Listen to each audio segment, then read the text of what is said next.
menjadi hamba, mencapai tujuan. Semua itu menciptakan ketidakpastian dan ketegangan yang mempengaruhi kesejahteraan organik. Masalah umum yang sering dihadapi organisasi adalah kurangnya kecakapan digital, ketidakmampuan untuk beradaptasi dengan perubahan, serta kurangnya pemahaman akan literasi digital. Perkembangan teknologi yang cepat juga menciptakan celah antar organisasi yang maju dan yang tertinggal. Tapi kita tidak ingin berbicara tentang masalah, kami ingin berbicara tentang keadaan yang diharapkan. Kami bercita-cita untuk dunia di mana organisasi baik di tingkat nasional maupun multinasional dapat mencapai kinerja maksimal. Kami membayangkan organisasi yang diperkaya oleh karyawan yang bersemangat, produktif, dan memiliki kecakapan digital yang mumpuni. Kami ingin melihat organisasi yang memiliki kepemimpinan yang efektif, karyawan yang berdaya dan beradaptasi dengan perubahan, serta masyarakat yang penuh dengan literasi digital. Keadaan yang diharapkan adalah keberlanjutan, pertumbuhan, dan pastinya kemajuan bersama. Dan disinilah Kaizen hadir. Kami adalah pihak ketiga yang ahli dalam human capital development. Bersama dengan organisasi, kami menciptakan solusi yang relevan dan efisien untuk mengatasi permasalahan yang ada melalui layanan pelatihan, konsultasi manajemen, pengembangan kepemimpinan, dan pendekatan yang berfokus pada nilai-nilai. Kami ingin membantu organisasi Anda mencapai keadaan yang diharapkan. Kami bukan hanya penyedia layanan, kami adalah mitra yang berkomitmen untuk menciptakan perubahan positif. Melalui kemitraan yang kuat dengan organisasi, kami bertujuan untuk menciptakan keberlanjutan dan pertumbuhan bersama. Bersama-sama kita bisa mengatasi permasalahan yang rumit dalam mengembangkan potensi sumber daya manusia di organisasi Anda. Bergabunglah dengan Kaizen dalam perjalanan menuju keadaan yang diharapkan. Bersama-sama kita bisa mencapai masa depan yang lebih cerah dalam dunia human capital development yang bijak dan berfokus pada nilai-nilai. Mari bersama-sama membangun dunia yang lebih baik melalui pengembangan sumber daya manusia yang mendalam dan bermakna. Hubungi kami segera bersama dengan kami terus menjelajahi dunia petualangan menuju pertumbuhan, perbaikan, dan keunggulan.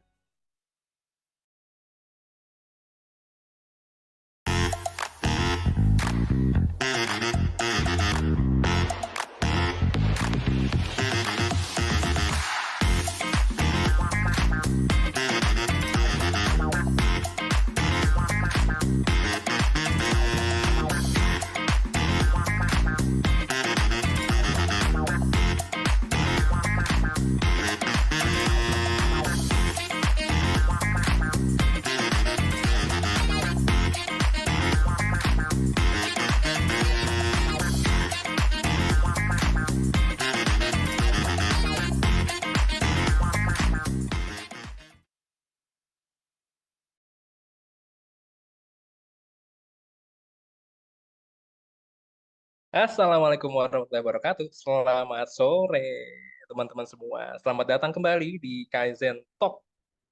Semoga kabarnya baik dan juga sehat selalu. Salam kenal lagi sebelumnya. Saya Dwi Caksono, host yang akan mendampingi Kaizen Talk berikutnya. Pastinya dengan tema-tema atau bahkan topik yang perlu untuk diulik dan juga diasah kembali dari kacamata peningkatan kompetensi sumber daya manusia.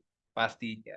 Kenapa sumber daya manusia jadi penting? Karena bagi kami sisi-sisi humanis atau bahkan aset-aset penting manusia ini yang akan menjadi fondasi awal di perusahaan, organisasi, atau bahkan lembaga-lembaga lainnya. Selamat datang juga untuk rekan-rekan yang hadir pada sore hari ini. Ada Kak Desi, ada Kak Asbi, ada Kak Eko.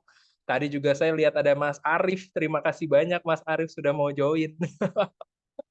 Ada Kak Ken, ada Kak Adi, Kak Fitri, dan beberapa teman-teman lain itu kayaknya lagi ada di waiting room.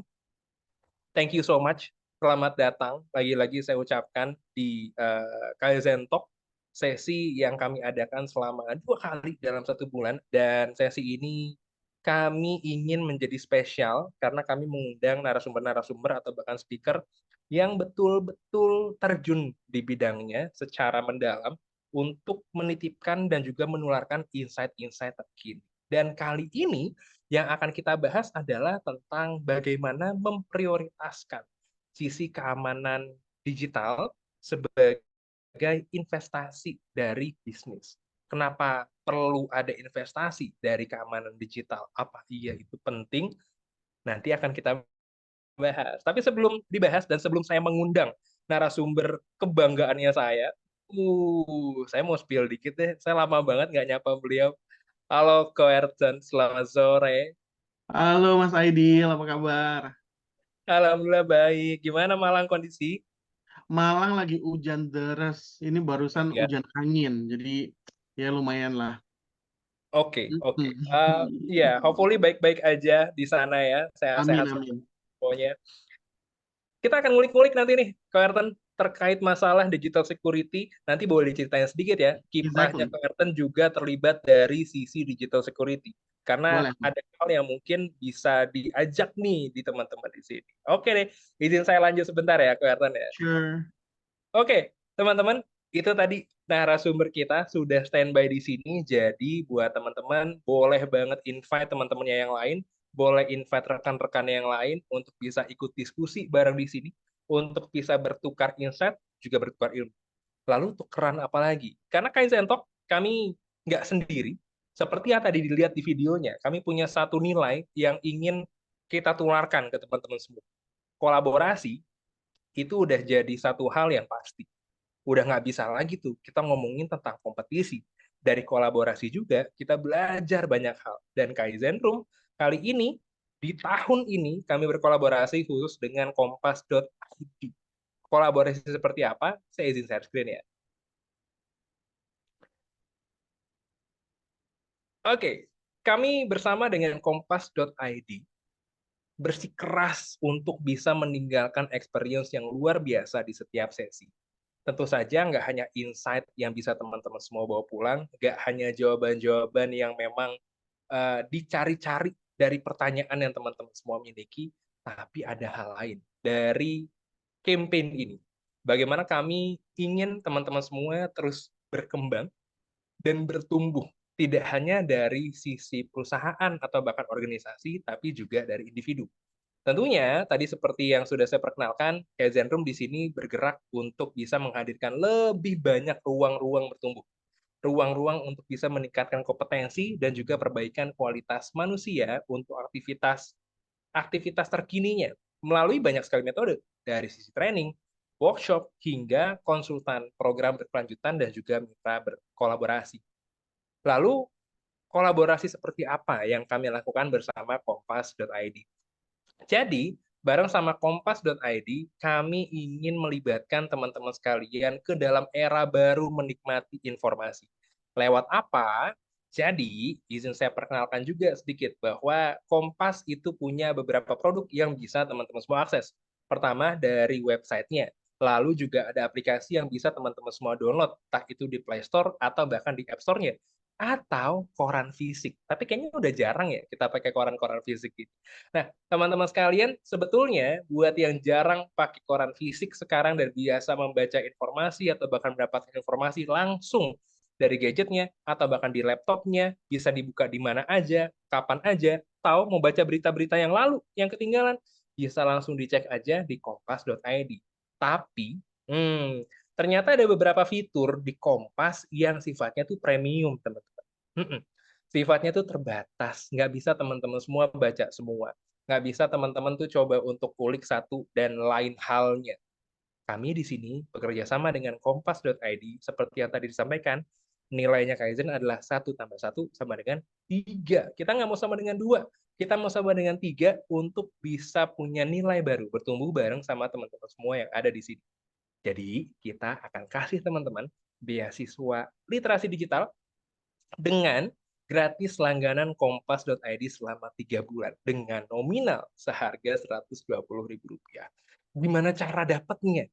Pengen kan? Pengen kan? Tenang aja, semua teman-teman yang ikut Kaizen Talk dapat momentum ini, mendapatkan beasiswa ini. Makanya tadi saya bilang, kalau memang ternyata ada teman-teman yang mau join, feel free aja, silakan join. Nanti akan ada admin kita di akhir sesi yang memang mengirimkan form feedback, form absensi, yang bisa teman-teman semua isi, dan tinggal tunggu nanti hadiahnya di email masing-masing. Gitu ya. Jadi, itu kerjasama kami dengan kompas.id untuk bisa menitipkan lebih banyak mimpi, menitipkan lebih banyak informasi bagi teman-teman untuk bisa terus beradaptasi. Gitu. Seru kan ya? Jempolnya dong kalau emang ternyata seru. Atau bahkan boleh kasih reaksi tepuk tangan kayaknya gitu ya. Biar nggak sepi-sepi banget. Karena akan terus bertambah teman-teman semua di sini. Yeay, Mas Hasbi, terima kasih banyak. Thank you so much. Kakak adminnya dan juga Ko Ayrton juga thank you so much. Terima kasih banyak. Nah, ada banyak hal yang akan kita obrolin. Ada banyak banget poin-poin yang pengen banget saya diskusikan kepada teman-teman di sini. Seiring dengan bertumbuhnya tren transformasi digital, ternyata membuat market dari teknologi harus terus meningkatkan inovasi dan juga kreativitas demi memenuhi tuntutan kebutuhan hidup manusia yang semakin beragam.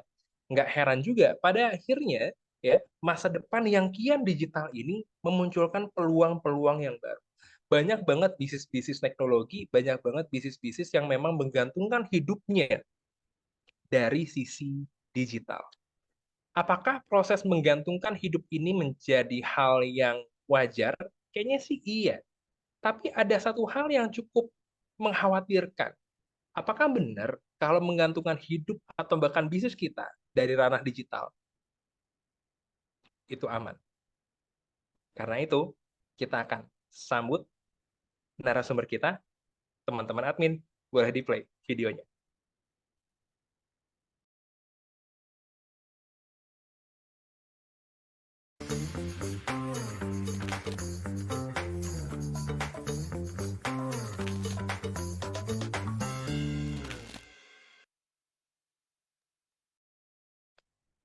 Digabung deh sama saya, yuk kita bareng aja nih.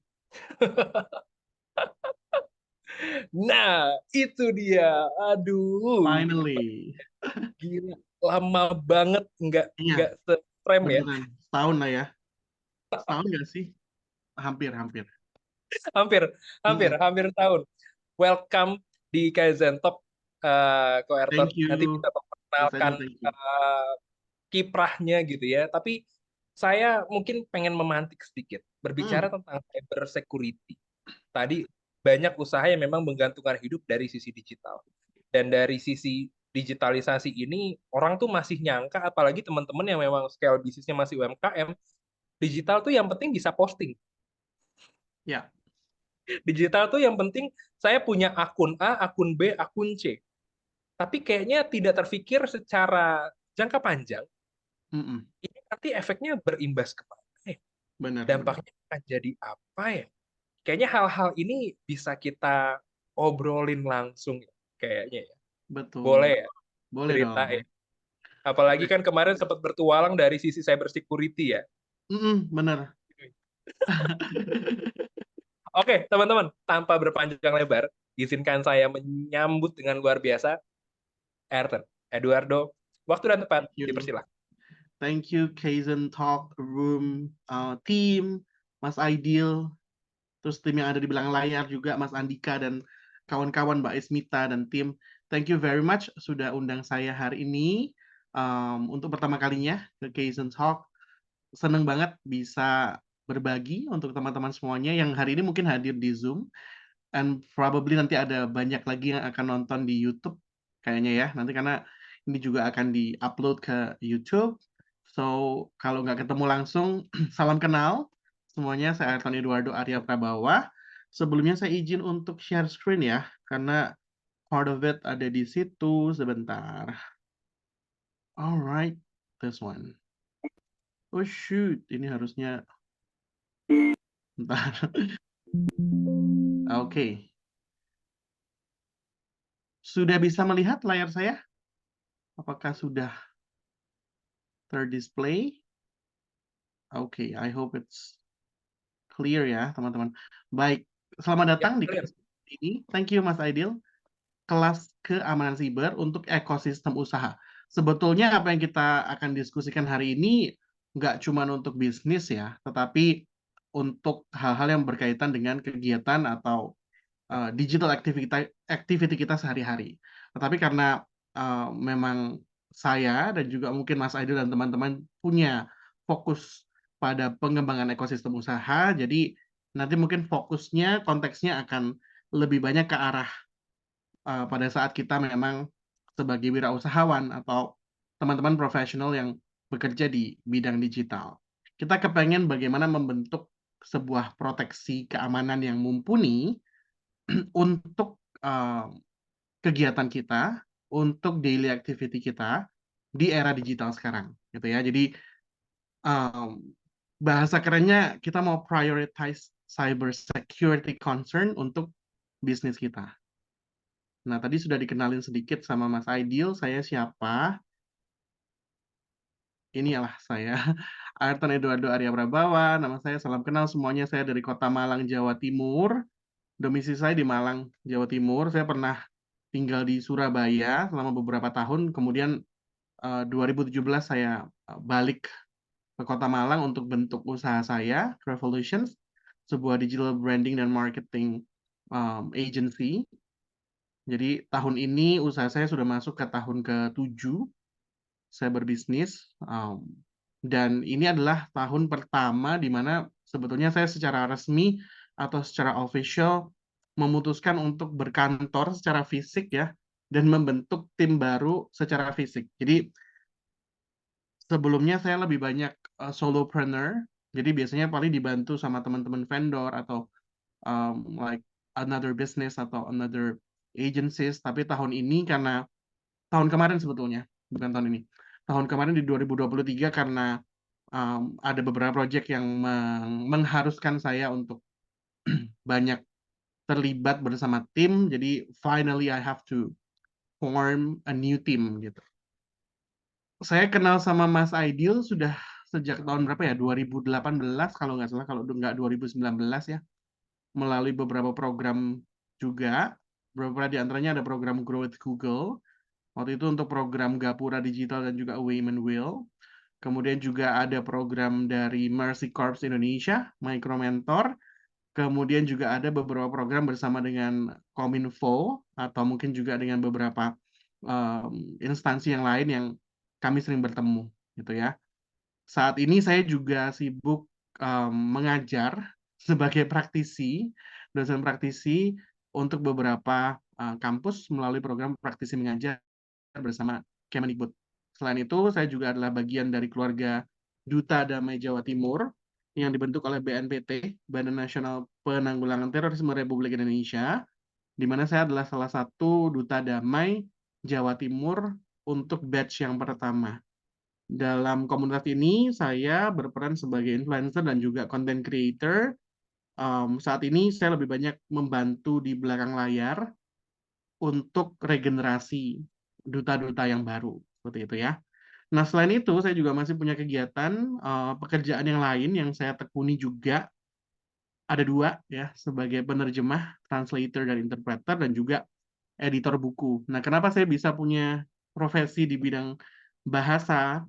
Karena sebetulnya saya punya background S1 itu di sastra Inggris Linguistics dari Universitas Negeri Malang. Cuman memang perjalanan karirnya akhirnya lebih ke arah bisnis, and at the moment kita lebih banyak ngulik ke hal yang berhubungan dengan ekosistem digital, kayak gitu ya. This is my link, linkter.ee/Ayrton Eduardo. Untuk teman-teman yang mau follow social media, kalian boleh ke link ini ya, nanti bisa terhubung ke semua social media saya. Ini ada beberapa gallery. So basically saya jarang sih ketemu Mas Aidil sebetulnya ya. Beberapa kali lah mungkin dalam 1 tahun. Tapi sebetulnya kami banyak mungkin bekerja sama dengan klien-klien yang sama gitu ya. Tetapi kadang Mas Aidil dibutuhkan di sana, saya di sini gitu. Jadi kita jarang tandem, jarang ketemu gitu. Dulu waktu sama Google juga beberapa kali saja gitu ya. Ini beberapa galeri aja. So basically keliling-keliling. Kalau di masa pandemi lebih banyak mungkin online. Sekarang mungkin sudah mulai banyak event-event dan juga engagement secara offline ya. Dan lebih melelahkan ternyata ya. Saya tuh bukannya bersyukur atas pandemi, tapi ngerasanya energinya tuh, aduh, kalau harus offline itu gimana ya? Hemat Capek. waktunya banyak gara-gara online ya. Iya benar. Dan kalau online Hemat kita waktu dan tenaga. kerjaan sehari 2-3 kali ya, Mas Aidil. Kalau offline jadi ya harus menyesuaikan ya, Bapak Ibu saudara-saudara. Tapi ya itulah era dan hidup akan selalu berubah-ubah, selalu dinamis. Kita perlu untuk juga bisa adapt gitu ya. Ini adalah beberapa kegiatan saya di tahun lalu bersama dengan Kemenparekraf untuk event apresiasi kreasi Indonesia. Jadi kemarin saya sempat keliling ke beberapa lokasi di Bengkulu, Kupang, kemudian di Jakarta, Karawang, Sukabumi, dan juga Palangkaraya sebagai mentor branding digital. Tetapi saya juga kasih beberapa insight information tentang cyber security untuk UMKM juga. Dan mungkin tahun ini akan keliling lagi. Di bulan apa belum tahu. Nanti siapa tahu mungkin ada teman-teman di sini yang ketemu di bootcamp-nya Aki. Siapa tahu nanti Mas Aidil juga ada di bootcamp Aki 2024 ya. Semoga kita ketemu lagi nanti secara offline. Keliling-keliling Indonesia. Nah ini adalah kegiatan saya di tahun lalu juga bersama dengan Amen. Amen itu adalah sebuah asosiasi yang dibentuk sama ASEAN Secretariat, ASEAN Mentorship for Entrepreneurs Network, bersama dengan Japan Government. Kebetulan saya jadi mentor untuk beberapa UMKM di wilayah Southeast Asia. Kemarin kita kegiatannya online semua ya. Kemudian juga di tahun lalu, kebetulan saya diberikan kesempatan untuk menjadi bagian dari keluarga ACSB, Asia Council for Small Business, untuk wilayah Jawa Timur, Malang Raya, di mana saya diberikan kepercayaan sebagai VP Marketing Communication. Seperti itu. Alright. Nah ini. Jadi kalau misalnya tadi Mas Adil nanya gitu ya, gimana akhirnya bisa mengulik cyber security atau keamanan digital, keamanan siber gitu ya. Kami mulainya mungkin dari hal yang sama sebetulnya ya. Jadi mungkin di 2017 waktu itu pertama kali saya menyentuh dunia digital secara intens gitu ya, Mas Adil dan teman-teman, bersama dengan Google, waktu itu dengan program Gapura Digital, Grow with Google, sebagai fasilitator. Dan karena kebetulan juga bisnis saya di digital marketing dan branding agency, jadi kita lebih banyak ngomongin tentang hal-hal yang praktikal untuk promosi bisnis atau usaha gitu ya. Jadi kita ngomongin tentang konten, bikin website, strategi-strategi digital marketing dan branding lah untuk bisa mengoptimize promosi usaha kita, especially untuk mereka-mereka yang memang kepingin usahanya maju di era yang sudah serba digital gitu ya. Nah kemudian di tahun 2020 akhir seingat saya, atau 2019 akhir ya, aku agak lupa. No, ya 2020 akhir. Saya masih ingat waktu itu saya ketemu Mas Aidil malah. Jadi kita masih ingat nggak Mas Aidil? Kita waktu itu ikut I think like training of trainer yang pertama bareng sama Micro Mentor. Saya sama Mas Aidil itu batch pertama untuk mentor-mentor di Micro Mentor. Saya waktu itu ingat saya lagi di Jogja in the peak of the pandemic. kebetulan saya lagi ada tugas dari Kemenparekraf. Tugasnya waktu itu jalan-jalan. Jadi beruntung ya, cuman beruntung aja sih, bukan I'm nobody. Just waktu itu dapat tiket gratis, dapat hotel gratis, jadi diminta untuk mereview apa nih istilahnya protokol CHSE, protokol kesehatan selama pandemi, gimana bisa traveling yang aman. Nah, at the same time, saya ketemu Mas Aidil waktu itu online secara Zoom untuk cyber security trainingnya GCA, Global Cyber Alliance.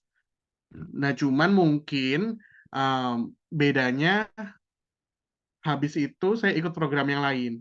Mas Aidil sibuk di program yang lain, saya lanjut program bareng Micro Mentor di tahun 2021.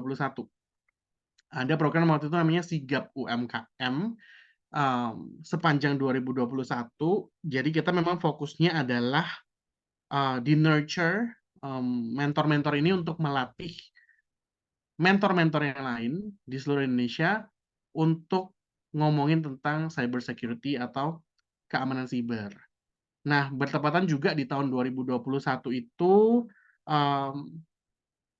saya dapat kesempatan juga menjadi narasumber untuk beberapa eventnya Kominfo ya, literasi digital, dan salah satu pilarnya adalah tentang keamanan siber atau digital safety. Jadi waktu itu saya senang sekali karena akhirnya ada platform di mana saya bisa kulik satu, kemudian juga kita bisa kasih dampak buat orang-orang terkait ekosistem digital di luar hal-hal yang berhubungan dengan optimasi konten maupun promosi usaha. Ternyata ada juga hal yang penting dan juga mendesak gitu ya untuk kita bangun edukasinya, yaitu terkait dengan keamanan siber gitu. Nah, kemudian berlangsung 1 tahun program tersebut.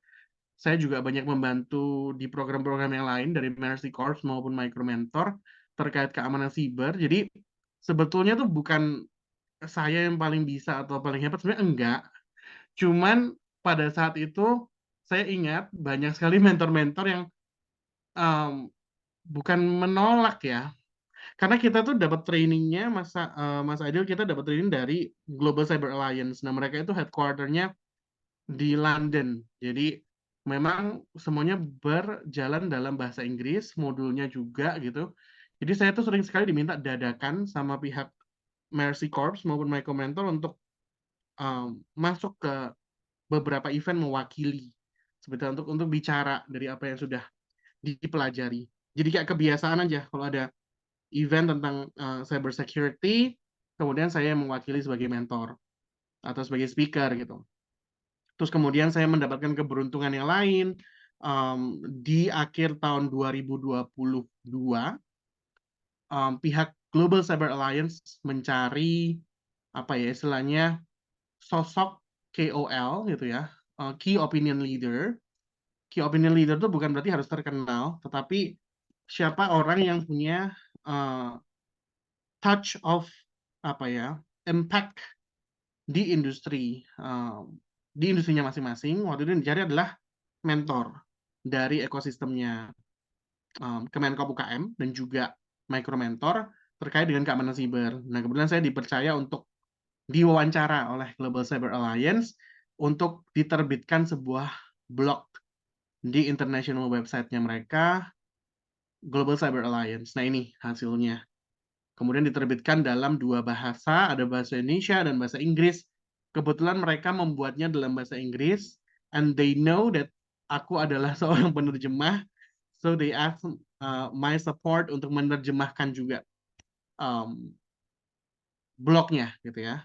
Diulas di situ, saya juga sempat membantu waktu itu di bulan Desember kalau nggak salah, harusnya refreshment event juga bareng sama Global Cyber Alliance.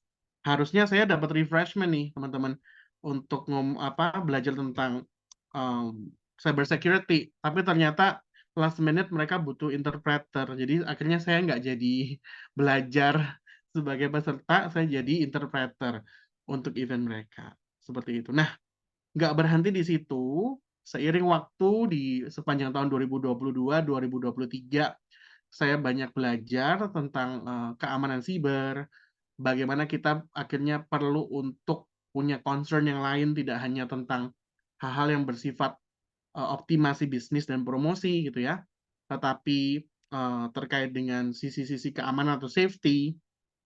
Kemudian di tahun lalu, di 2023, setelah blog tersebut terbit, saya diberikan kesempatan kembali oleh Global Cyber Alliance untuk memproduksi sebuah video campaign semi edukasi terkait dengan dampak pelatihan keamanan siber dari GCA dan juga networks dan partners melalui toolkitnya di Indonesia gitu. Nah, kebetulan kemarin saya juga ajakin ada banyak mentor-mentor yang lain untuk terlibat dalam proyek tersebut. Di proyek ini Crevolutions dipercaya sebagai agensinya, production agensinya, dan saya sendiri terlibat banyak di sini. Boleh dibilang saya sebagai sutradaranya, co-directing ya bersama dengan rekan saya, Mas Dani Reza. Kemudian saya juga yang tulis skripnya, yang bikin subtitlenya saya, yang nerjemahin saya semuanya. Saya juga berperan sedikit lah supporting gitu. Ini saya mau tunjukin sedikit buat teman-teman. Dan ini sesuatu yang membanggakan sebetulnya untuk kita, untuk teman-teman mentoring network di Indonesia, karena ini adalah visual project yang pertama yang skalanya global, yang dilakukan oleh Global Cyber Alliance, dan ini diberikan sepenuhnya 100% di tangan kami, di tangan teman-teman saya dan teman-teman gitu ya, untuk memproduksi. Saya akan coba putar di sini, ini sekitar 3 menit, so I hope you're not bored. Sebentar, alright. Digital safety. Ini versi pendeknya, like 3 menit sampai. Loh, apa ini? Siapa sih ngajak mlebu email aku? Walah, ayo pelatihan meneh. Telat aku wis tak adus di aku. Senang sisi. Women will dan juga di Iya ya. Hati-hati di jalan ya. Jolali, bekele. Devi, ibu dari seorang anak perempuan, adalah ibu rumah tangga yang juga berdedikasi pada karirnya sebagai seorang pengusaha makanan hewan peliharaan yang dia lakukan di rumah.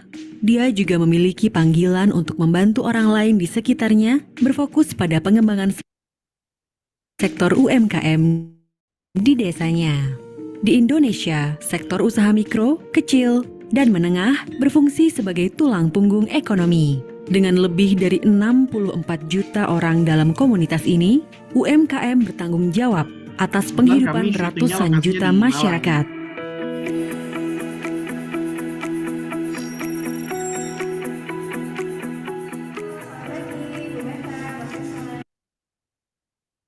ada Pak Krisma, Bu Meta, teman-teman saya juga, teman-teman kami.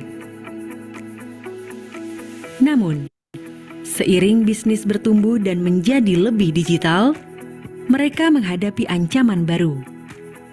Untuk mengatasi tantangan ini, para mentor keamanan siber saat ini memberikan berbagai pelatihan kepada masyarakat seperti Devi. Pelatihan ini mencakup berbagai hal, mulai dari keamanan dan manajemen kata sandi hingga perlindungan terhadap serangan phishing.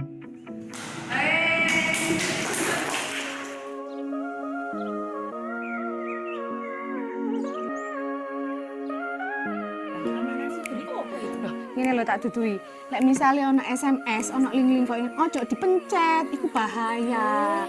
Isok ngare HP-ne gak iso dibuka, terus mari ngono rekening bank ludes. Hati-hati lho ya. Penipuan berarti. Iya, penipuan. Terus belajarnya ya apa, Mbak? Aku nggak alatnya GCA. GCA. Bahasa Indonesia itu GCA.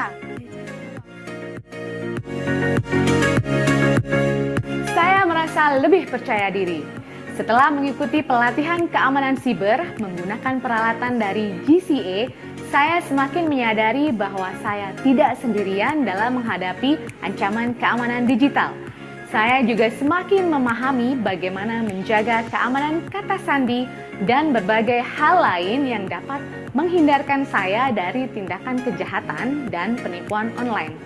Apabila saya dapat menjaga bisnis saya, maka saya yakin apa yang saya upayakan bagi keluarga saya melalui bisnis ini tidaklah sia-sia. Berkat upaya kolaboratif ini, para pelaku usaha mikro, kecil, dan menengah di seluruh Indonesia lebih siap menghadapi tantangan digital di masa depan.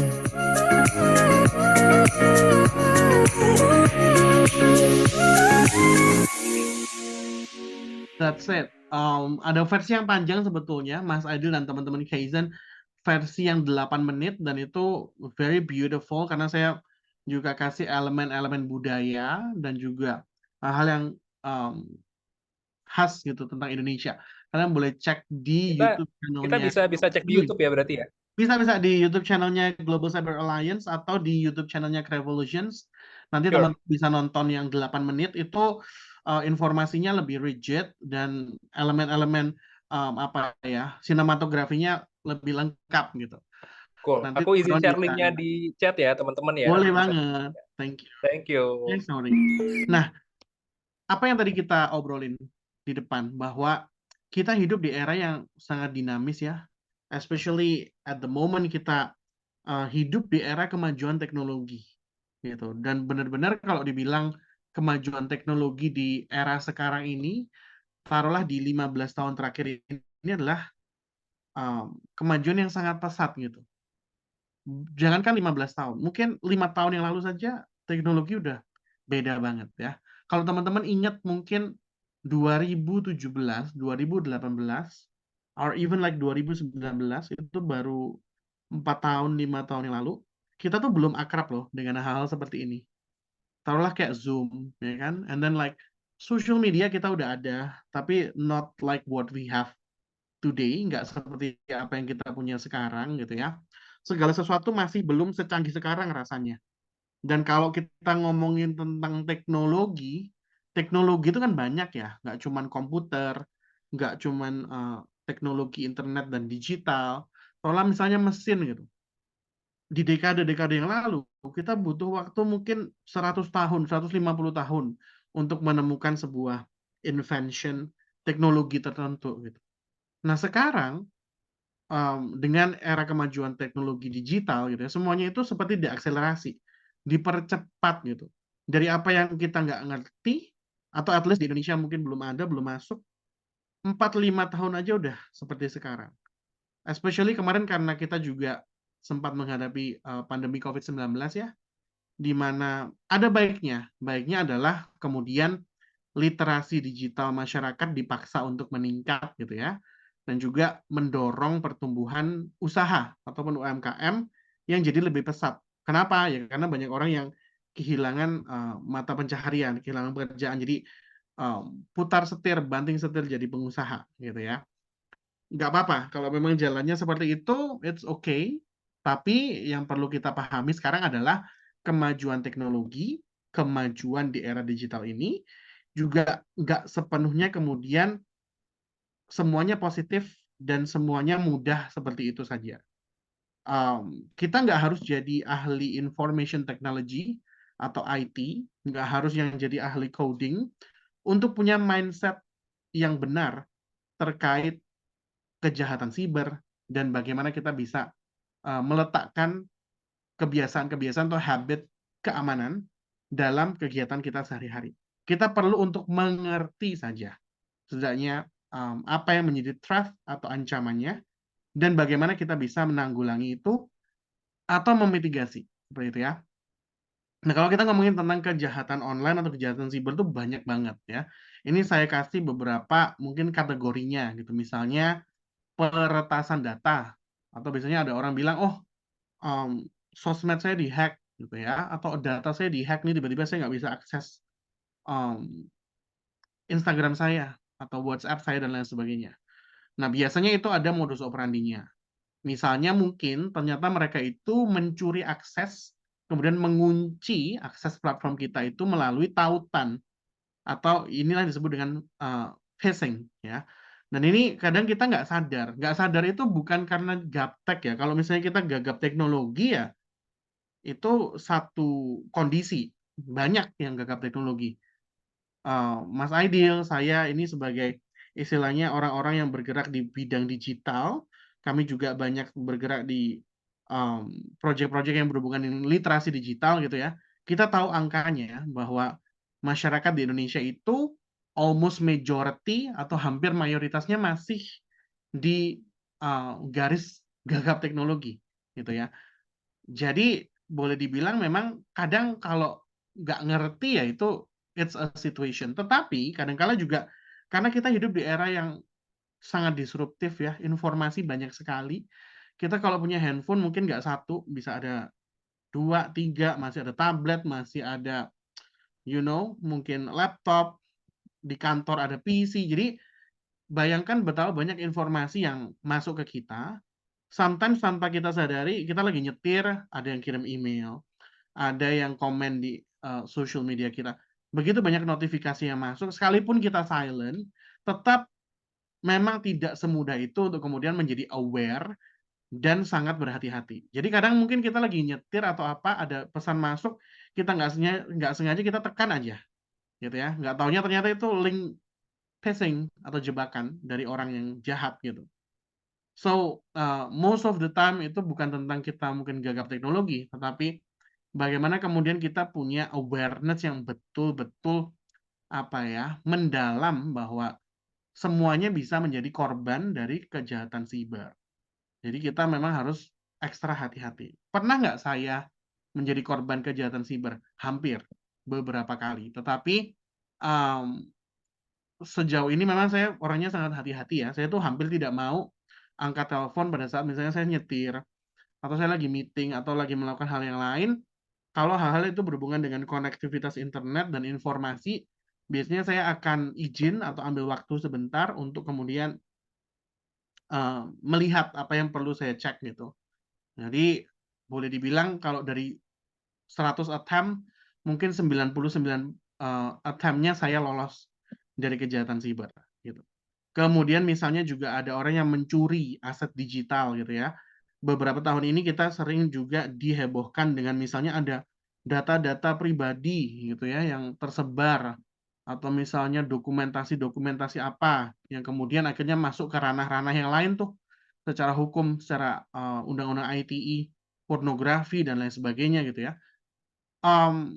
Ya pornografi atau hal itu juga nggak bagus, tetapi yang perlu kita soroti sebetulnya adalah betapa rentannya akses data-data digital kita. How easy it is untuk orang-orang yang bahkan mungkin nggak yang IT banget untuk bisa ambil data orang lain gitu ya. Kemudian penipuan online ini kayak marak banget di Indonesia. Berapa banyak orang yang jadi korban dari penipuan online lewat telepon misalnya.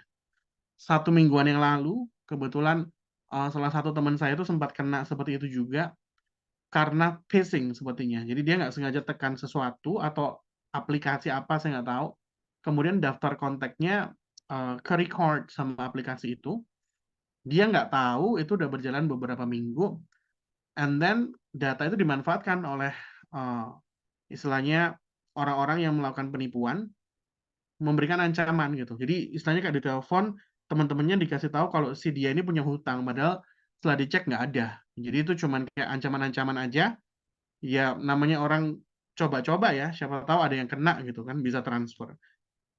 Untungnya saya dan teman-teman ini ada di lingkungan, di ekosistem yang aware terhadap kejahatan siber dan bahkan kami menjadi mentor. Sehingga hal itu bisa kita tanggulangin. Penyalahgunaan data-data pribadi gitu. Jadi ini kita kemudian harus sangat paham dan sangat aware bahwa most of the time atau seringkali mayoritas terjadi kejahatan siber itu sampai terjadi itu karena salah kita sendiri sebetulnya teman-teman ya. Jadi nggak selalu karena kita ngeklik sesuatu. Kadang-kadang misalnya kayak gini, semudah misalnya teman-teman mungkin juga sering ya, Mas Aidil, teman-teman di Kaizen atau semuanya yang lagi nonton hari ini, yang di Zoom dan juga di YouTube. Kadang kita diminta data pribadi. Apalagi sekarang untuk pekerjaan, misalnya diminta foto KTP-nya, ya kan? Diminta fotonya, diminta data kartu keluarga misalnya, NPWP, pasport. As simple as ya udah kita jepret, and then you send it, dikirim gitu aja lewat WA. Itu aman nggak sih sebetulnya?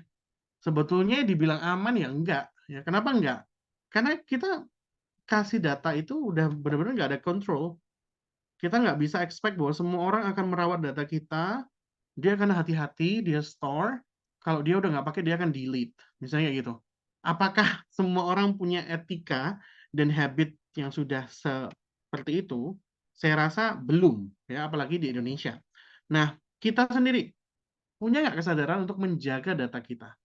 Kejahatan siber tuh nggak bisa 100% kita hilangkan, tetapi kita bisa meminimalisasi.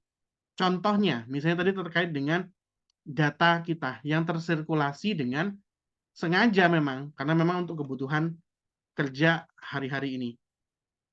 Apa yang coba saya lakukan? Saya sebelum menerima pelatihan-pelatihan keamanan siber ini, sudah punya habit, kebiasaan, data-data seperti itu biasanya saya masukkan ke dalam cloud atau Google Drive.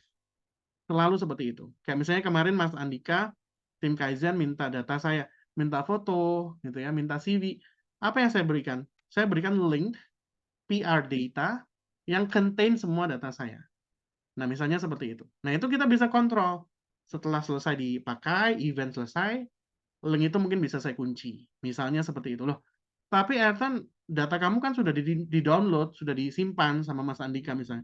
Ya nggak apa-apa, tapi at least dengan saya mengirimkan link tersebut dalam bentuk cloud yang sudah saya rapikan, saya juga mengirimkan pesan dan mengedukasi tim Kaizen bahwa tolong data saya juga dirawat. Tolong pada saat data itu sudah disirkulasi, jangan sampai itu kemana-mana. Tanpa saya harus bilang, gitu ya. Jadi kita menularkan habit seperti itu.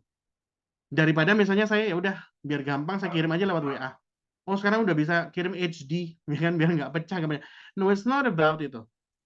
Jadi kalau kita ngomongin tentang digital, kalau kita ngomongin tentang keamanan, berarti kita sudah berpikir dalam konteks yang lebih dalam. Berarti kita nggak bisa istilahnya asal-asalan cari cara yang gampang. Cari cara yang lebih sulit, yang lebih rapi, yang lebih disiplin untuk meminimalisasi kejahatan siber. Dengan seperti itu berarti kita sudah bertanggung jawab terhadap bagaimana data-data pribadi kita tersirkulasi, ya kan? Lanjut. Statistik keamanan siber terkait UMKM di Indonesia. Sekarang kita punya jumlah usaha kecil di Indonesia itu lebih dari 60 juta ya. Dan mayoritas hampir 99,90% merupakan UMKM. Jadi usaha yang skalanya paling mikro, paling kecil. Kayak mungkin saya ini UMKM ya. Kalau Mas Aidil mungkin UKM ya kan. Nah, sebanyak mayoritas 98,75% itu ada di usaha skala mikro saya. Kemudian ada teman-teman Kaizen mungkin 1,15% diantaranya kayak gitu. Jadi mayoritas itu makanya tadi saya bilang di video itu di scriptnya bahwa UKM Indonesia itu kayak pilar ekonominya Indonesia. Ya benar gitu karena kebanyakan memang masih di level UKM dan UMKM, terutama UMKM gitu ya. Nah, apa kemudian akibatnya gitu ya? Atau bukan akibatnya? Apa yang kemudian menjadi situasi dari hal tersebut? Yaitu literasi digital yang tadi saya bilang gitu ya, bahwa memang boleh dibilang literasi digital itu berkaitan dengan level edukasi, kemudian akses terhadap informasi ya. Nah, berarti kita ngomongin tentang masyarakat yang ada di grassroots yang belum tentu semuanya kuliah sampai S1 ya. Yang belum tentu semuanya punya akses informasi ataupun internet yang memadai untuk belajar hal seperti ini gitu. Nah, di data yang ada di BSSN, Badan Siber Sandi Negara, Indonesia itu mencatat lebih dari 88 juta serangan siber yang sudah terjadi sejak Januari 2020. Formatnya kebanyakan scam phishing dan juga malware. Jadi pakai phishing itu link ya, link berbahaya, atau malware. Dia menggunakan sistem virus, jadi menginfeksi file dan lain sebagainya. Dan itu jumlahnya segitu banyak loh teman-teman. Especially ini kita bisa bilang during pandemi ya. Kenapa kemudian ini jadi begitu banyak? Karena akhirnya aktivitas online-nya bertambah. Yang biasanya ngantor offline, jadi harus ngantor online. Yang biasanya nggak segitunya di sosmed, harus main sosmed. Promosi biasanya mungkin cetak pamflet, you know, all that posters gitu kan. Sekarang semuanya pakai sosmed. Berarti semua orang itu banyak beraktivitas di dunia digital kayak gitu. Jadi penjahatnya juga pindah ke dunia maya kayak gitu ya. Nah, ini yang penting, jangan panik, lakukan sesuatu. Kita mesti tahu dulu, menyadari, admit bahwa memang apalagi kita ya di sektor UMKM itu masih lemah sekali. Satu, lemah literasi digitalnya. Literasi digital tuh pilarnya kan macam-macam. Ada safety, ada culture, ada ethics, apalagi satu lagi apa lupa ya kan, skills. Nah, sekarang kalau kita ngomongin tentang digital safety, itu nggak ngomongin cuma tentang pilar safety-nya aja, tetapi tentang skills-nya gitu. Dalam artian kalau tadi Mas Adil bilang, orang kadang mikirnya kalau bisa digital atau bisa online, itu kita yang penting bisa bikin konten dan kita upload, which is true. Untuk promosi ya kita perlu bikin konten, kemudian kita bisa upload. Itu kita udah bisa informasiin orang sesuatu, edukasi, promosi yang apa yang kita mau jual, apa yang mau kita tawarkan. But then again, kita ngomongin tentang data. Berarti kita perlu tahu tentang digital safety atau keamanan siber. Kemudian juga akses terhadap penggunaan teknologi yang masih terbatas, dalam artian saya bisa bilang bahwa literasi digitalnya dengan perkembangan teknologinya itu masih ada gap. Istilahnya teknologinya udah kenceng banget, literasinya masih agak rendah. Yang lebih parah lagi, kita tuh punya kultur mudah percaya ya. Jadi ada orang misalnya kirimin kita link sesuatu ya kan, padahal nomornya nggak kita save dan kita nggak kenal, tapi dia mungkin ngaku temen atau bahkan just strangers gitu ya, atau orang asing, tapi kita percaya aja, ada apa-apa kita klik. Kadang masih banyak orang yang bahkan sampai penipuan telepon ya, yang kayak misalnya dapat hadiah dari mana gitu, itu aja banyak yang masih percaya, dan sampai hari ini masih ada loh ya. Jadi udah ditangkap Mas masih ada lagi gitu. Ya, Mas Ernest, hmm, kondisi mudah percaya nih ke momen yang baru nih, ke momen yang ada WhatsApp untuk mengajak, apakah Anda ada, mau bekerja dengan kami? Jika yes, memang like postingan ini, kamu akan mendapatkan sekian. What do you think? wow. Kalau saya sebenarnya kalau Anda like postingan ini dapat berapa dulu? Kalau tadi kayak saya di kantor nih, teman-teman staff itu ada beberapa yang nyambi jadi buzzer gitu, Mas Aidil. Saya tanya, lu dapat berapa sih disuruh kayak begini-begini? 5.000, 3.000. Ya saya nggak bisa ngelarang, cuma saya bilang hati-hati ya, dicek dulu ini linknya bener enggak, ya kan?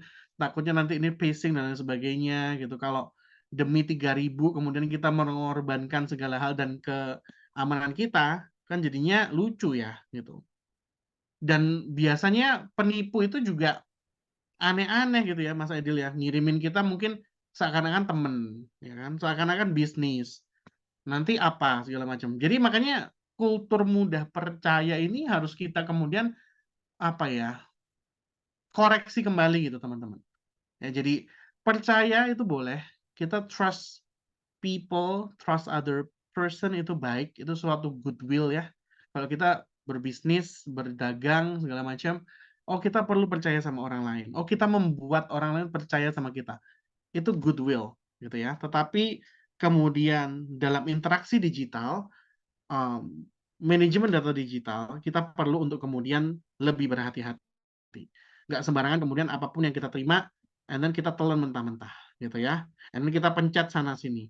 Atau kadang kita membagikan, we forward sesuatu yang bahkan kita nggak buka, atau kita nggak baca secara full. Itu juga berbahaya. Dan kurangnya SDM yang berkualitas. Nah ini banyak hal ya tentang level pendidikan, referensi, informasi, dan lain sebagainya. Jadi kalau kita ingin kemudian menjadi SDM yang berkualitas gimana, Ertan? Supaya kita tuh aware terhadap hal-hal yang terkini dan memahami segala sesuatu secara deep atau dalam, tidak hanya di permukaannya saja. Kita perlu sumber ilmu, perlu referensi ilmu yang baik, yang punya kualitas. Jadi kayak misalnya hari ini teman-teman datang ke Kaizen Talk, ya kan? Ini berarti kalian sudah ada di tempat yang tepat nih untuk belajar tentang, misalnya hari ini kita ngomongin tentang digital safety atau cyber security. Alright. Harus mulai dari mana, gitu ya? Udah tahu nih, I know what you've been talking about, bahwa era digital juga it comes with the danger, gitu ya. Nah, kita perlu strategi yang cermat supaya usaha itu menjaga diri kita dan usaha kita dari serangan kejahatan siber yang tentunya akibatnya bisa fatal. Mungkin sekarang kita mikirnya, alah saya juga nggak pernah kena hacking kok, gitu kan. Saya orangnya aware, sadar, segala macam. Amin, semoga kita nggak kena gitu ya. Saya belum kena. Nah, teman-teman mungkin belum kena, gitu kan. Kita nggak pernah tahu teknologi itu canggih banget gitu. Kalau di Amerika, di Eropa mungkin ada yang bahkan kita angkat telepon aja dari nomor yang kita nggak kenal, datanya bisa langsung ke hack. Ada yang begitu. Di Indonesia udah ada belum? Mungkin belum, ya. Tapi kapan bisa kayak begitu? Bisa jadi segera. Nah, jadi kita mesti hati-hatinya ini, mindset ini perlu benar-benar kita perkuat, kita bangun dari sekarang. Saya mau kasih langkah-langkah praktis yang bisa kita lakukan terkait dengan keamanan siber untuk bisa lebih menjaga aktivitas online dan bisnis Anda di dunia digital. Kita singkat jadi D, P, B, dan U. Yang D apa? Yang D adalah data, aset, dan perangkat Anda. Kadang kita lupa gitu ya, bahwa semua gadget dan juga perangkat atau gawai yang terkoneksi dengan internet itu berarti juga bisa diinterupsi atau disusupi oleh orang lain. Jangankan kita ngecek keamanan konektivitasnya, kadang kita aja lupa kita punya apa aja. That's why kita perlu mencatat. Sebetulnya saya punya perangkat dengan internet itu apa aja. So kita aware seberapa banyak perangkat yang perlu kita jaga.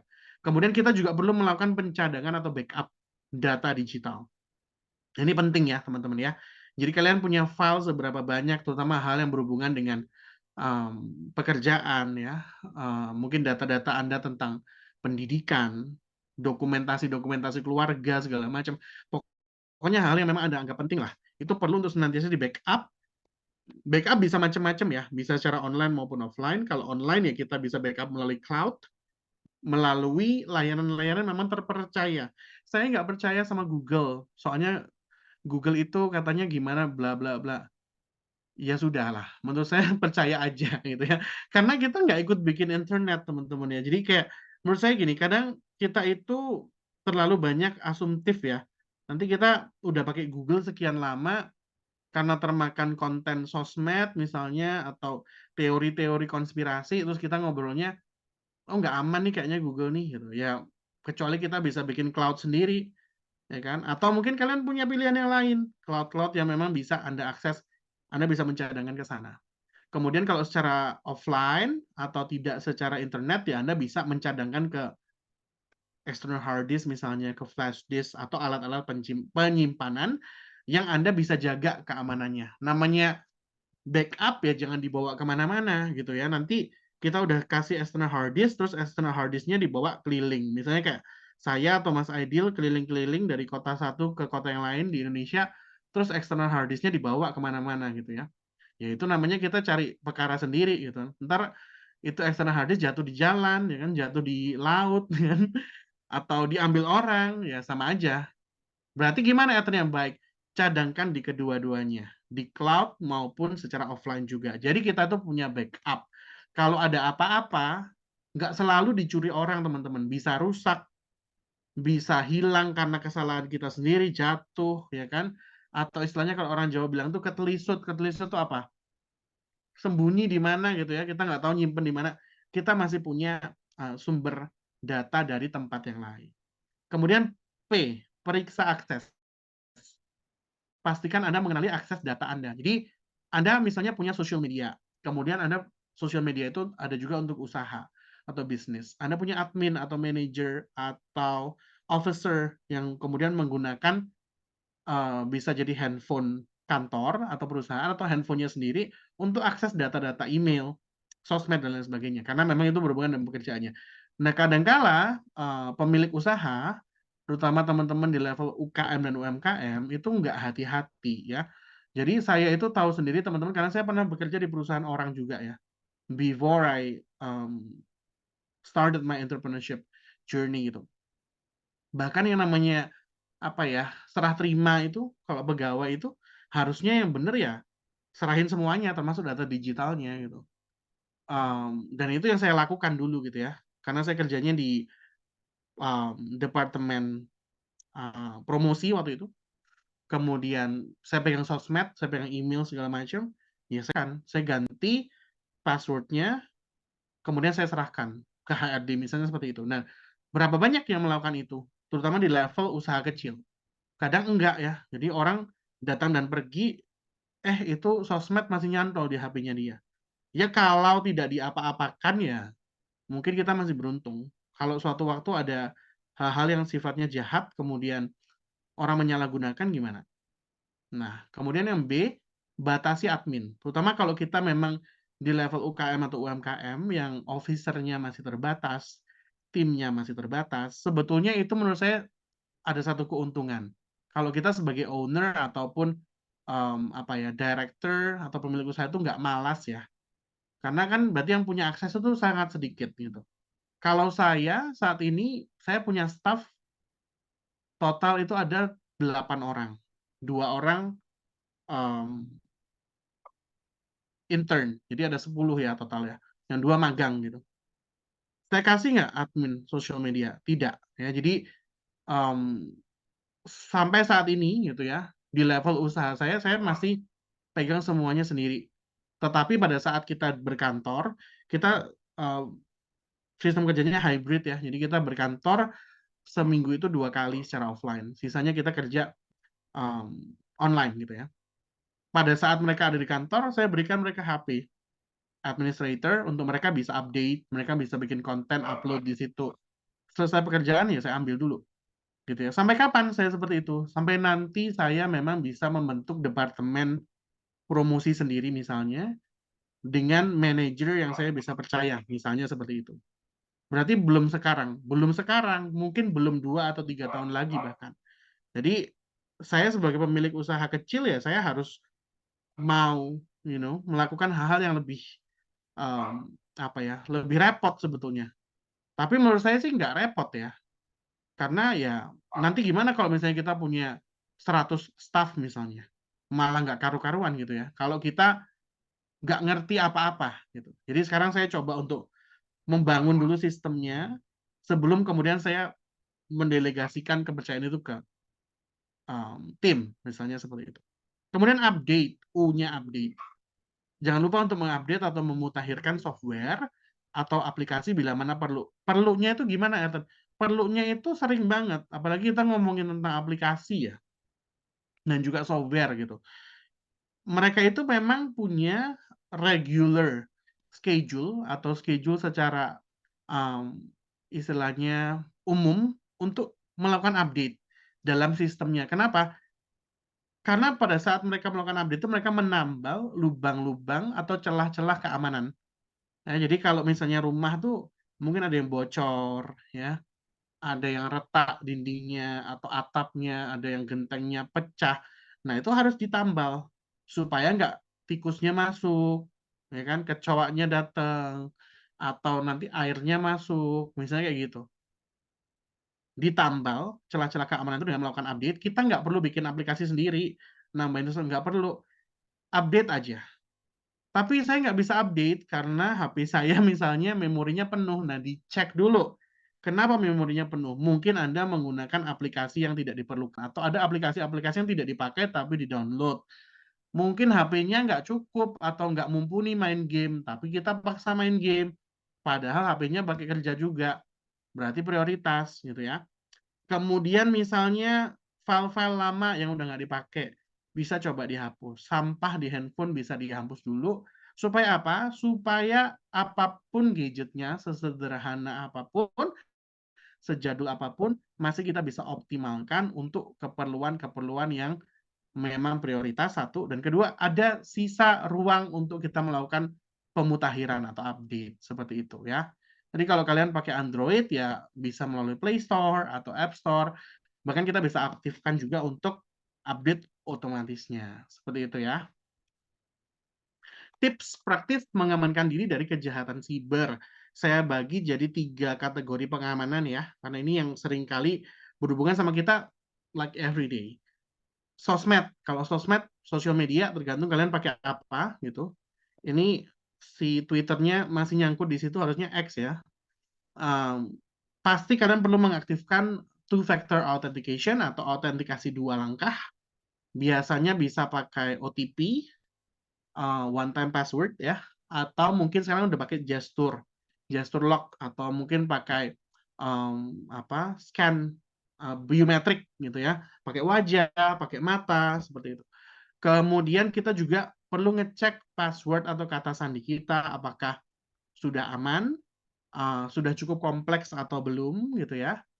Kemudian juga kalau ada pesan-pesan spam atau hal yang mungkin nggak berkenan, istilahnya kayak ini kayak mencurigakan nih dari akun yang aneh nih, boleh kita blok gitu ya. Jadi mending jangan ditanggepin deh kayak gitu. Mending jangan di apa-apain gitu ya. Misalnya ada masuk message request di Messenger ataupun di DM Instagram atau TikTok Anda dan aneh gitu ya. Mungkin following-nya 0, followersnya 0, atau bahkan kayak too good to be true gitu ya.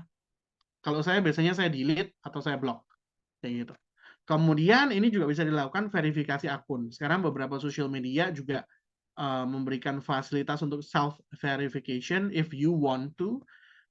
Ini bukan cuma buat kayak gaya-gayaan, tapi juga bisa dilakukan untuk melakukan pengamanan pada akun seperti itu. Saya sih belum coba sih ya. Terutama mungkin yang kemarin ramai itu Instagram ya. Jadi pada banyak yang beli meta verification, tapi bukan untuk tujuan keamanan. Kalau di sini tuh buat gaya-gayaan kayak saya centang biru gitu ya. Ya sudah lah ya. Yang penting kalau kita mikirnya mungkin ya berarti lebih banyak orang akan terproteksi akunnya seperti itu. Kalau ada budget ya monggo silakan. Kalau mau, kalau saya sih nggak dulu kayaknya. Kecuali nanti kalau diharuskan misalnya sama Instagram sama Mark Zuckerberg ya, pemilik Meta. Ini kalau nggak di apa verifikasi kita delete ya udah terpaksa berarti kita bayar lah ya 135.000 kalau nggak salah sebulan. Selama belum ya sudah kita biarkan saja. Siapa tahu nanti secara organik terverifikasi. Ya kan Mas Aidil. Nah, kemudian nomor kontak atau nomor HP. Ini juga perlu untuk kita cek ya. Untuk mengamankannya kita bisa download aplikasi yang bisa membantu untuk kasih tahu kita ini nomornya siapa, terdaftar sebagai apa, apakah ini nomor spammer atau ini nomor yang dilaporkan menggunakan aplikasi Get Contact atau Truecaller. Dan juga ini penting, pastikan bahwa nomor Anda itu aktif. Sekarang tuh karena kita sangat terkoneksi dengan internet, dengan wifi dan lain sebagainya, kadang-kadang kita lupa nggak isi pulsa. Emang ada orang nggak isi pulsa? Ada, banyak kayak gitu. Jadi aktifnya cuma di WA. At one point WA-nya karena nomornya udah di recycle ya. Nomor itu ternyata di recycle loh teman-teman. Kalau kita nggak pakai, kemudian keblokir dalam waktu 3-5 tahun, nomor itu bisa jadi punya orang lain. Nah, kemudian tiba-tiba WA-nya disbanded gitu ya, tiba-tiba nggak bisa diakses karena ternyata orang nomornya udah aktif dan dia daftar WA nomor akun baru misalnya. Nah, itu kan kacau. Jadi kita perlu untuk senantiasa memastikan bahwa nomor kita aktif. Ya paling nggak isilah sedikit, walaupun mungkin kita bahkan nggak pakai gitu ya. Entah 25.000, 30.000, 50.000 sebulan kita sisihkan untuk merawat nomor kita. Kemudian email. Nah, email ini berhubungan dengan apa yang kita pakai juga untuk banyak aplikasi dan software ya. Karena kadang kita harus sign in atau masuk gitu ya, atau daftar sebagai member gitu. Kita perlu tahu apakah email kita itu ada indikasi teretas ya. Kalau misalnya kita mau cek, kita bisa cek di Have I Been Pwned arton@gmail.com, itu harus pakai huruf kecil semua, baru bisa dibuka websitenya. Nanti coba kalian masukin email kalian di situ. Misalnya email saya artonaryaprabawa@gmail.com atau revolutions.id@gmail.com. Kalau saya masukin, nanti akan muncul tuh data apakah email kita itu datanya ke spill atau kertas. Bahkan mungkin bisa lebih detail kertasnya di aplikasi apa, seperti itu. Kadang kita nggak sadar, bisa juga itu kesalahan dari pengembang aplikasi.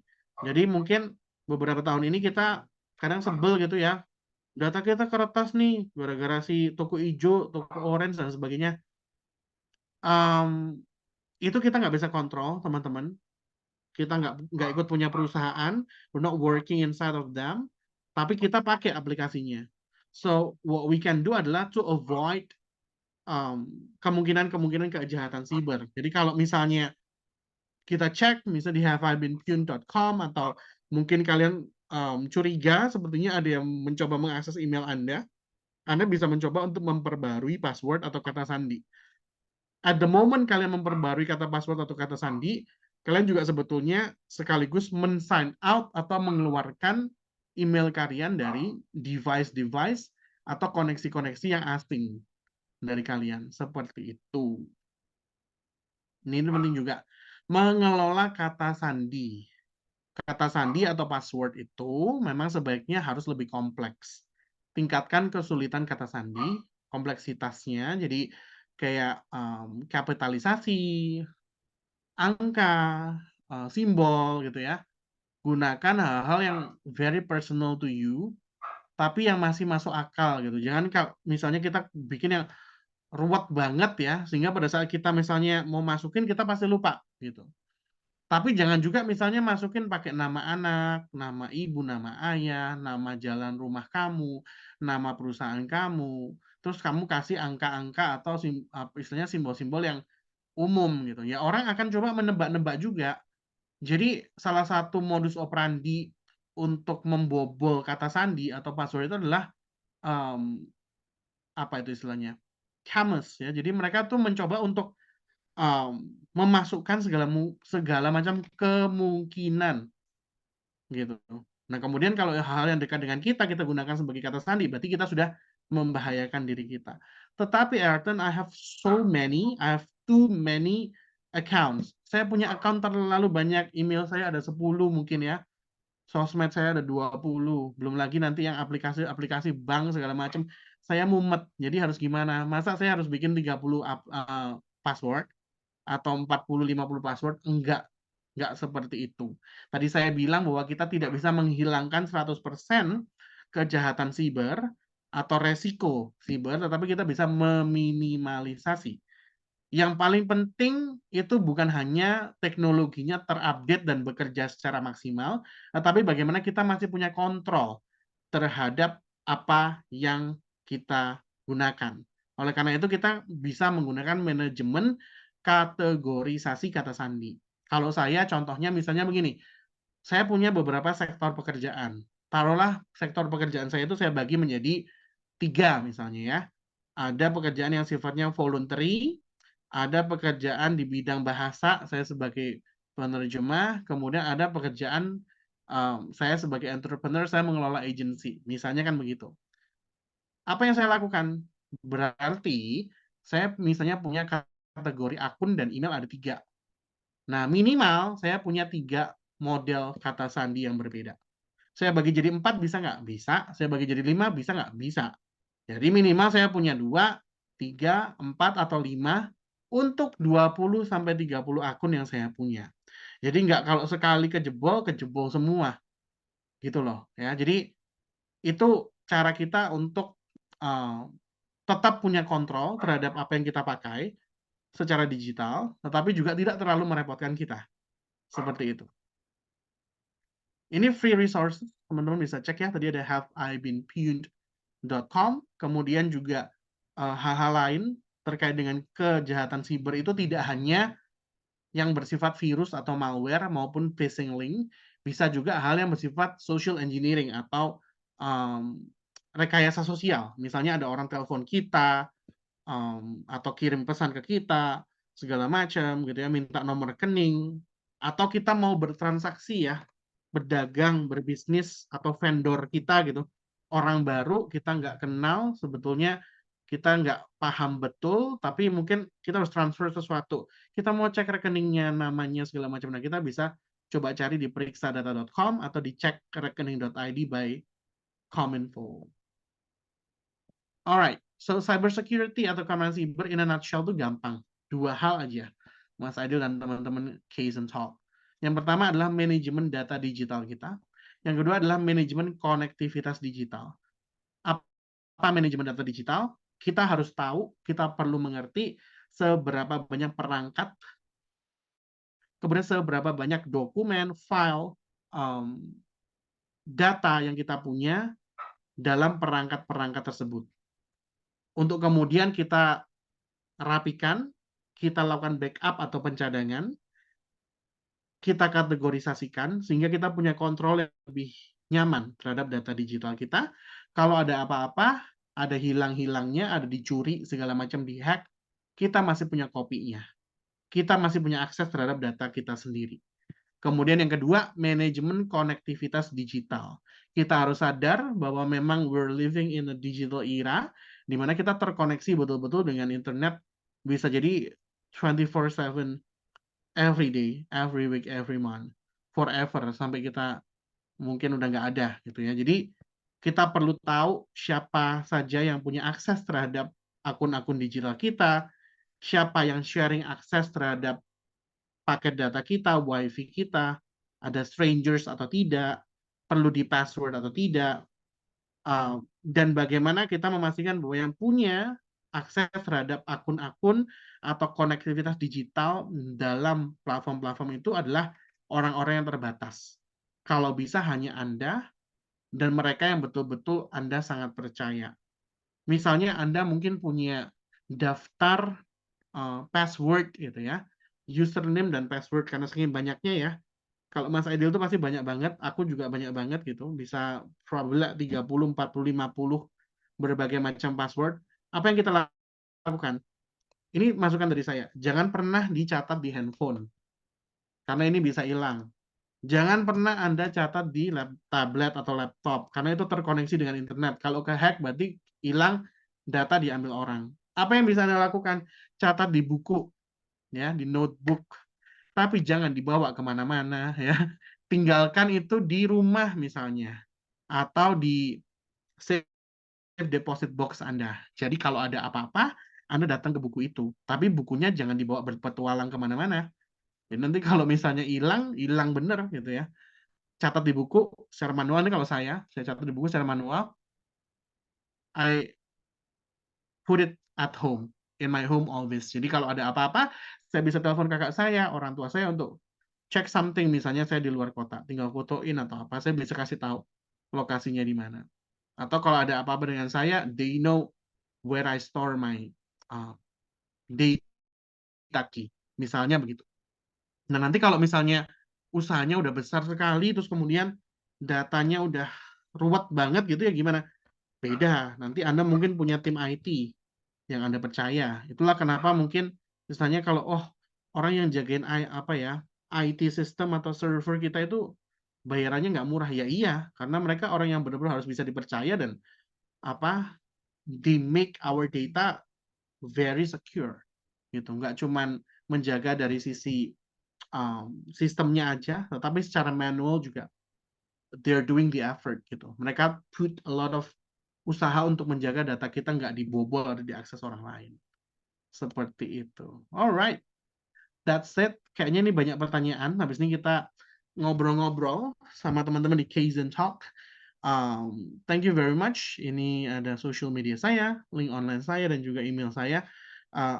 Outside this room, kalau teman-teman mau nanya, mau ngobrol, atau ada hal yang lain yang mau dikomunikasikan, boleh ke Instagram atau link online saya atau ke email ya. Alright, kita sekarang ngobrol-ngobrol. Aku stop share dulu ya. Nah, Alright, thank you so much Mas Ayrton, luar biasa sekali. Senang banget teman-teman, kita banyak terbuka ya, banyak diingatkan, kayak banyak disentil-sentil, dijambak-jambak. Oh iya ya, biasanya kita ngelakuin itu ya tanpa disadari ya. Gelasnya coba. Apa Oh lagi? my God. BPP. Kominfo ya? Si paling kominfo ya. Kelas Kominfo. Ada BPPTIK. Iya. So, guys, Kaosnya enggak. ya, ya. Kaosnya masih itu So, deh kayaknya. teman-teman, tadi ada satu slide yang memang kayaknya perlu untuk direkap secara Yes. praktis tadi ya, data, Mm-mm. aset dan juga perangkat yang memang harus di secure. Bagaimana teman-teman harus tahu perangkat-perangkat yang digunakan, lalu juga tadi ada eh, gimana caranya kita bisa meriksa akses-aksesnya gitu. Karena kadang bener sih, kadang teman-teman UKM atau bahkan kita nih eh, bisa dibilang nggak sengaja atau kelepasan gitu ya kita ngasih akses dan akhirnya terbawa sampai A, B, C, D, E. Dan ini sering banget terjadi sama Ya. partner-partner kita yang sales. Partner kita sales biasanya itu di satu showroom, ya disebut Hmm. showroom mobil apapun gitu ya. Salesnya akhirnya pindah gitu dan datanya dibawa atau Katanya bahkan informasinya. Yes, dibajak ya. yes. Mm-mm. Yang paling krusial kan tadi Mas Ertan sempat cerita kalau kita Ya. berdua itu didekatkan dari satu program di Google. Dan di Google itu sebetulnya kami berdua cukup aktif untuk menyuruhkan penggunaan Google Profile Business, right? Ya. Di sisi Google Profile Business, nah ini yang unik nih. Tadi di Ah. showroom mobil ada beberapa cabang yang dibikinin Google Profile Business-nya sama sales. Oke, aksesnya dipunya sama sales. Pas Akhirnya resign hilang. Nah, salesnya pindah dan dia nggak bisa nggak apa-apa. bisa akses, exactly. Jadi batasi admin tadi juga penting dan also update terus dengan beberapa informasi terkini pastinya gitu ya. Dan ada Yes. banyak sekali komentar-komentar positif pastinya dan pertanyaan-pertanyaan luar biasa. Kita langsung aja kali ya. Aku kayaknya nggak bisa Ayo, bacain ayo, semua ayo. nih. Mas Arten, aku Iya. nggak bisa bacain Ada semua. berapa Aku nih? coba. 1000? Kayaknya dikit deh, Mas. Ini kan 30 deh kayaknya. Oke. So, karena waktunya terbatas Ya, sebetulnya. siap. Ini ada teman-teman kita juga di timur. Sampai jam 10 ya. Iya, ini yang cukup ramai sekarang Nah, dari mana Mbak nih? Ratih di sini. Bagaimana kita tahu link yang di-share tadi benar Yes. atau tidak? Karena banyak Yes. banget offer atau bahkan penawaran untuk as a Yes. virtual assistant right now. Hmm. Gitu loh. Hmm. Ini loh, ini opportunity buat Ya, kamu dan ya. sebagainya. Gimana ya kita Oke. nge-track itu as a right things?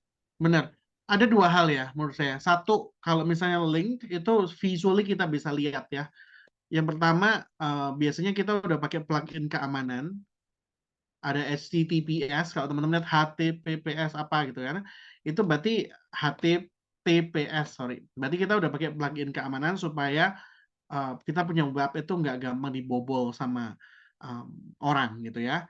Nah, kalau misalnya orang pakai begitu, ya pasti itu kayaknya bukan apa ya, website sembarangan biasanya gitu ya.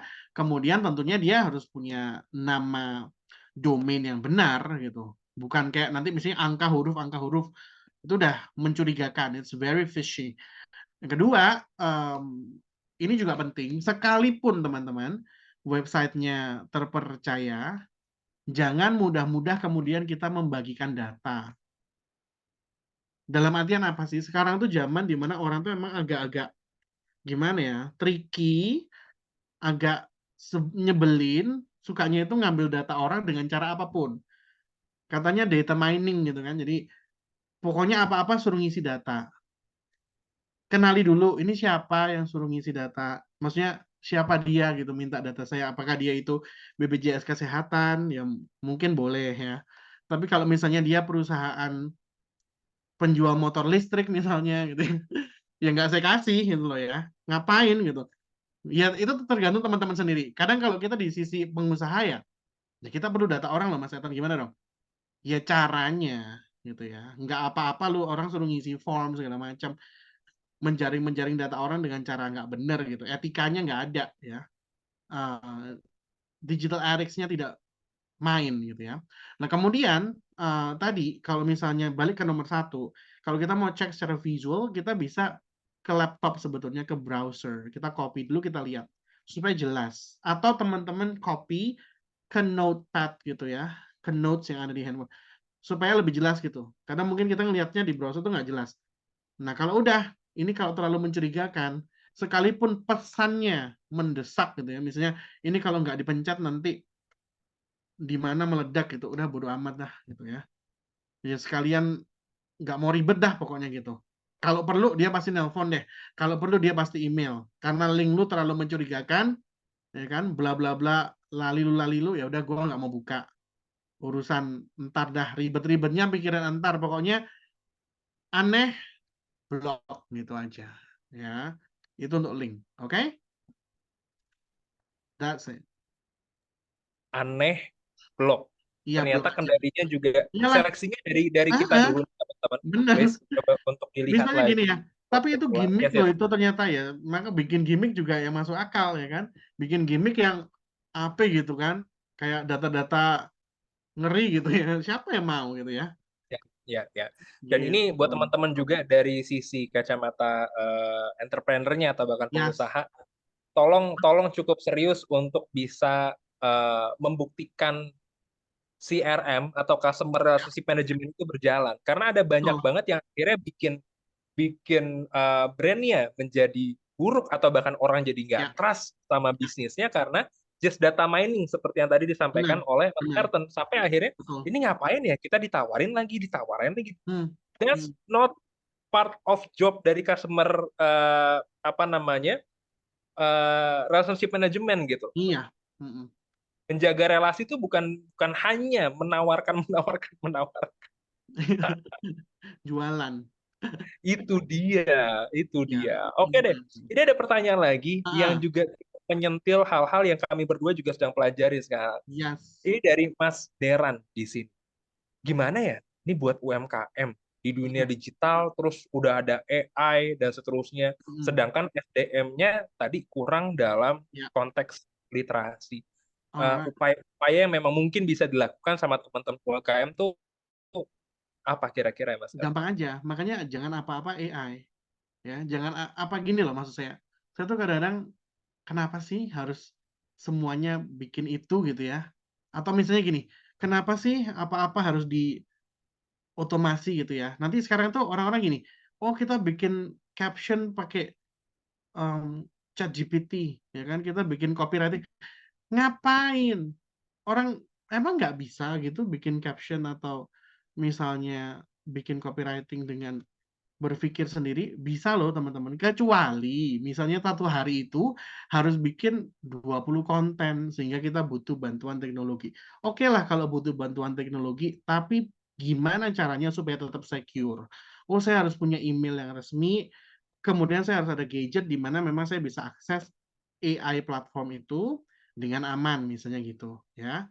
Kemudian juga memastikan AI yang dipakai memang AI yang resmi. Kalau apa-apa yang gratis itu sebenarnya kita harus curiga sebetulnya. Kenapa kok gratis? Kok segampang ini kita kemudian mengenerate image gitu kan? Masukin image kita jadi kartun gitu. Kemarin tuh saya keliling Mas Aidil ke beberapa UMKM di Malang Raya, ada workshop sama Mercy Corps. Terus ibu-ibu itu begitu datang, padahal kan kita mau ngajarin foto video ya. Tahu nggak apa yang ada di bayangan mereka? Saya mau dibikinin itu foto-foto yang kayak Disney. Udah, saya cuma nanya aja, biar apa Bu? Apa yang mau di-Disney-kan gitu kan? Lagian ini kalau misalnya kita Disney-in, ntar ini legal nggak sih? Yang ada kita disu ya sama Disney. Kenapa kita nggak disu? Ya karena kita nggak penting, ya kan? Karena kita UMKM, jadi ya ngapain lah Disney ngesu kita itu nggak penting gitu loh. Tapi kita sadar nggak? Kita pakai apa aplikasi itu? Atau kita masuk ke website yang open source, kita upload lah foto kita, ya kan? Anda masukin lah foto Anda itu. Menurut Anda, data Anda ditaruh di mana itu? Nggak tahu kan? Nggak tahu gitu. Nanti kalau misalnya pemerintah misalnya, aduh data bocor, kita marah-marah. Pemerintah itu udah pasti ada caranya. Dia udah pasti ada caranya. Nggak tahu dia rebut kembali atau gimana. Well, we don't know. Kita jangan ngurusin masalah negara deh. Data kita sendiri.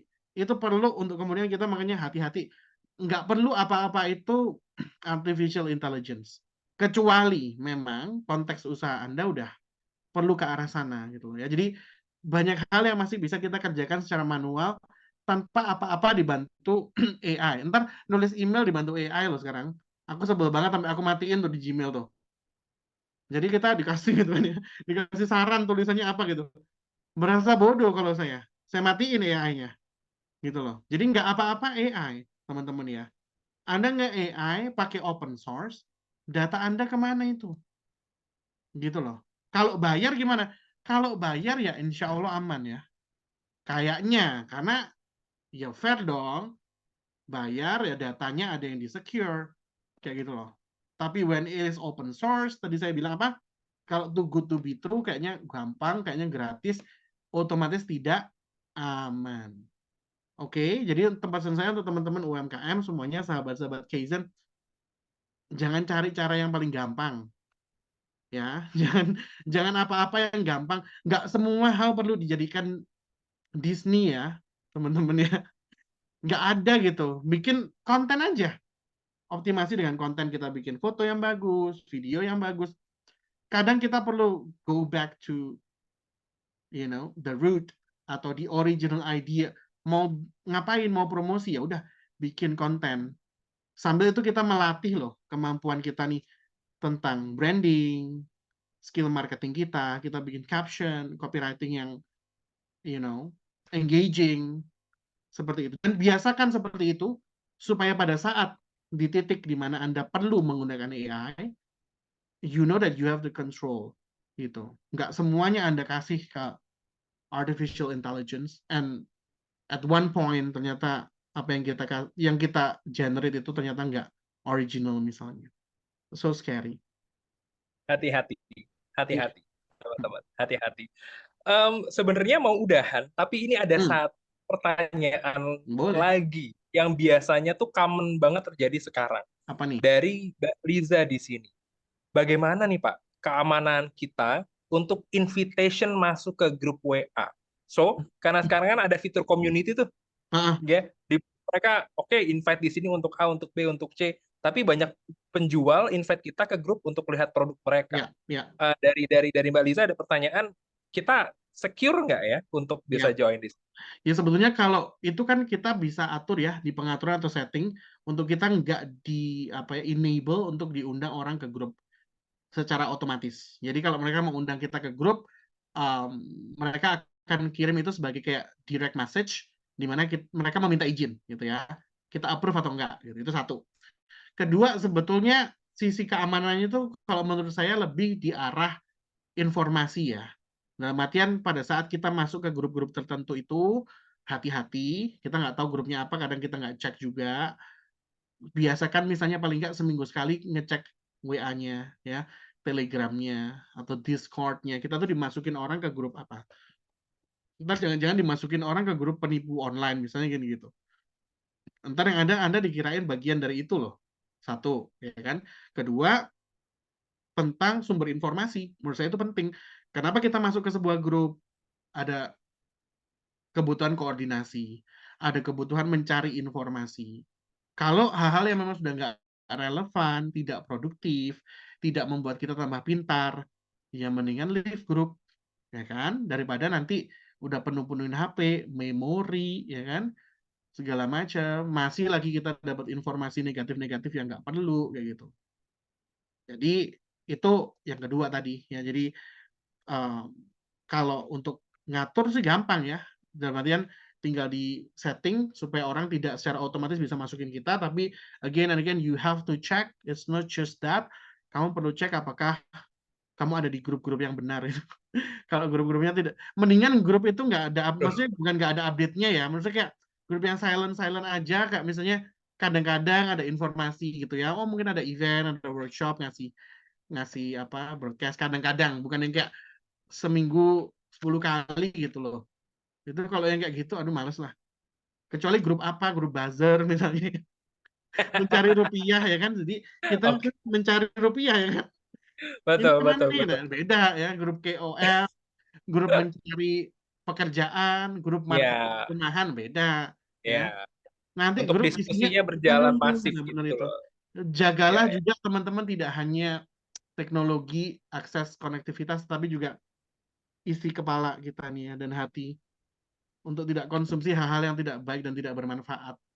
Itu True. adalah keamanan jiwa. True. Iya. Nanti itu kita ngomongin lain lagi tuh keamanan jiwa tuh ya. Oke, Mas Erten, thank you so much. Terima kasih banyak You're buat welcome. teman-teman. Saya habis kirim 2 link di kolom chat. Alright. Silahkan dicek ya. Itu ada Instagramnya dari Mas Erten. Silahkan di-follow. Dan teman-teman nanti juga boleh langsung cek juga nih Revolutions. Siapa tahu ada Thank you. kolaborasi-kolaborasi yang memungkinkan untuk kita lakuin Siap banget. bareng-bareng. Senang Ayo. banget ya. Thank you so much Thank you lagi-lagi. banget. Erten, terima kasih banyak. Thank you Senang so banget. much. Terima kasih banyak ya. Salam Teman-teman. untuk tim yang ada di Ya. belakang. Yes, thank you so much. Are we taking Teman-teman. pictures? Yes, sure. Ayo. Yuk, teman-teman. Ini sebagai agenda penutup, kita akan taking banyak sekali informasi dan juga meliterasi hal-hal terkini dan terus bisa beradaptasi. Jadi buat teman-teman yang nggak mau ketinggalan, nanti silakan dicek link feedbacknya. Dan sama jangan lupa, di-follow juga Instagram Kaizen Room untuk bisa dapat info-info kegiatan kita lainnya. Kami akan terus memberikan banyak sekali insight-insight terkini dari beberapa industri. Nah, hari ini seru dong pastinya kan ya. Thank you so much lagi-lagi. Dan buat teman-teman sekali lagi, Kaizen Room juga di sini hadir untuk menghadirkan banyak sekali ruang-ruang bertumbuh dan menginginkan ada perbaikan kualitas manusia melalui banyak aktivitas-aktivitas yang bisa dibarengin nih nantinya. Oke, so itu aja dari saya. Next-nya kita akan foto bareng buat teman-teman yang bisa on cam. Yuk silakan on cam. Admin kita nanti akan bantu untuk screenshot gitu. Alright. Nah, di sini ada Mas Heri, ada Mas Habibi, Mas Ridwan, Mas Deva, Mas Rizal. Wih, keren banget. Rizal. Apakah ada lagi kawan-kawan?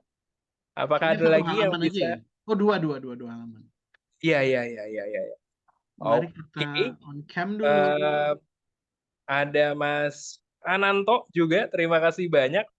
Ada di sini ada Mbak Tia, thank you so much.